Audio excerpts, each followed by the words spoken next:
How to find location settings on iPhone. Need to check or change your iPhone's location settings, whether you want to enable location service for an app or object privacy settings. Here is how to do it. First, unlock your iPhone and open the settings app. It's the one with the gear icon. Scroll down and tap on privacy and security. This is where all your privacy related settings, including location service, are found.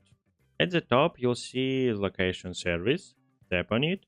If it's turn it off, you can enable it by switching the toggle on.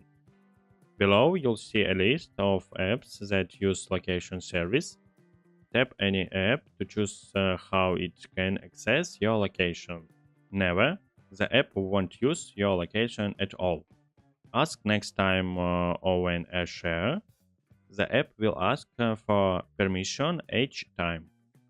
While using the app can only access your location when it's open, and always the app can use your location in the background.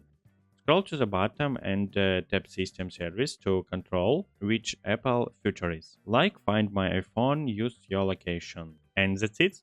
Now you know where to find and adjust location settings on your iPhone. If this was helpful, don't forget to like and share.